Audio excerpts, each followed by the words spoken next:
Well, good morning and welcome to Coffee with the Pastor. We're going through the book of Mark, and today we're at Mark chapter 1, verse 35. Uh, Jesus has kind of made his headquarters there in Capernaum with some of his disciples. He will start his ministry in the Galilee region.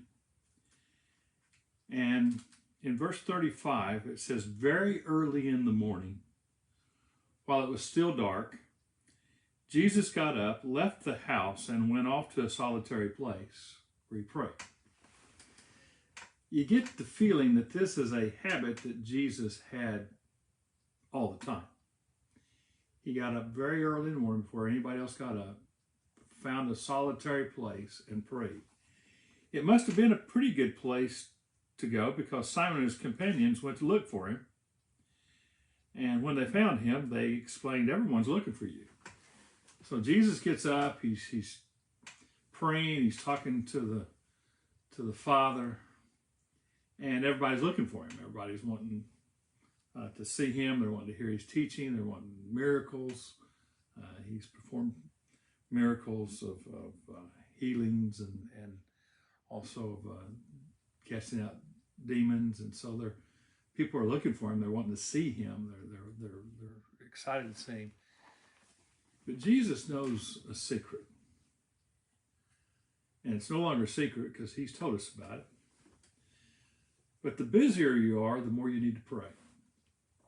I heard that Martin Luther in his journal one time wrote that I have so much to do today, I'm going to spend an extra hour in prayer before I go. A lot of times we think we get too busy to pray. Actually, when you get busy is the time to start praying. I think Bill Hybels wrote a book one time, Too Busy Not to Pray.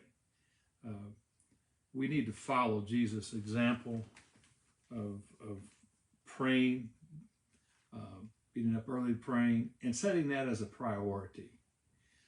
Our days will take over if we're not careful. If we're not careful, we'll be without prayer. And even if we don't have prayer, we don't have power to live this life. But Jesus prayed. But then they found him. Said, everybody's looking for you. And Jesus replied, let us go somewhere else, to the nearby villages, so I can preach there also. That's what I've come for. He said, I've come to preach. And so he does exactly the opposite of what you think he would do.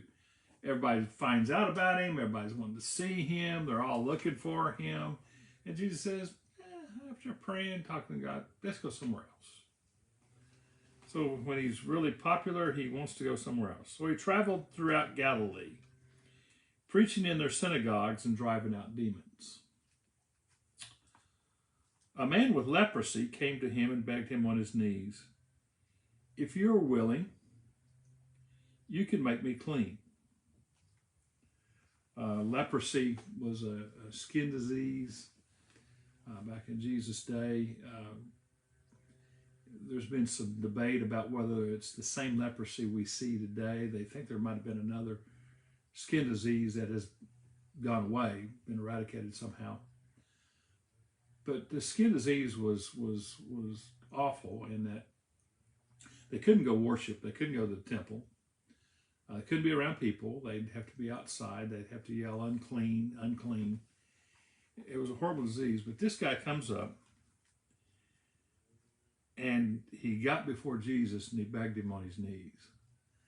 Now, someone I once heard teach on this said, the leper came earnestly to him, just saying, I've got a need here. Came to him reverently because he got on his knees. But he came to him confidently because he really believed Jesus could do something. And I think that's the way we need to approach Jesus today in our prayers and in our requests. We need to come to him fervently, earnestly. We need to come to him reverently. But we also need to come with confidence and faith. because Jesus can do something. Filled with compassion, Jesus reached out his hand and touched the man. Now, that's something you're not supposed to do, but he touched him. He says, "I'm willing," he said, "be clean." Immediately, the leprosy left him and he was cured. Bill Gaither made a fortune off this story. He wrote a song, "He Touched Me," and that's what Jesus did. He touched the leper, cleansed him. But this is kind of an interesting thing that happens here. Jesus sent him away at once with a strong warning.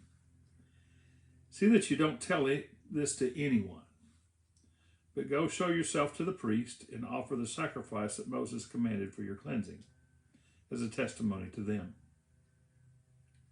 Now, he said, you need to go to the temple. Now, they're in Galilee, so they're several days' walk away. He said, you need to go to the temple. You need to show yourself to the priest. You need to offer a sacrifice there that is required in Leviticus. But instead, he went out and began to talk freely, spreading the news. As a result, Jesus could no longer enter a town openly, but stayed outside in lonely places. Yet the people still came to him from everywhere. So Jesus says, you need to do what the law tells you to do. You need to go present yourself to the priest. You need to offer the sacrifice that's required from Leviticus. He was required a sacrifice because he had been healed. But instead, he goes telling everybody, Jesus had asked him not to. Been a lot of speculation. Why would Jesus tell him not to say anything? Well, I think because of what happened. He started telling everybody, and Jesus couldn't even enter a city because he was so popular there, because everybody had heard about him healing this leper. They knew that this guy had leprosy. Now they know he didn't have it. And he was telling everybody about it.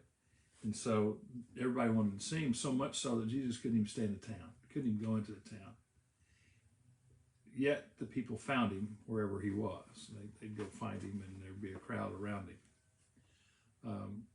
Some others have suggested that Jesus might have been using reverse psychology, telling the guy, don't do this, and realizing he would. I don't know. That doesn't sound very, I don't agree with that at all. I think Jesus was just trying to preach, and he didn't want to be known just as a miracle worker.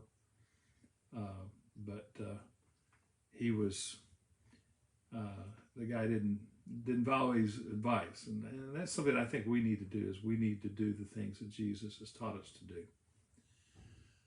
Well, that's it for today. Tomorrow, we'll start in chapter 2 with a very exciting story about how Jesus healed a paralytic and some friends that were very insistent on some things here later. But it's an exciting book. I hope you'll read ahead some. We're taking it pretty slow, but if you just read a few verses, I think it'd make these devotionals better for you. Well, have a blessed day, and find you a solitary place to pray like Jesus did every day. Blessings upon you.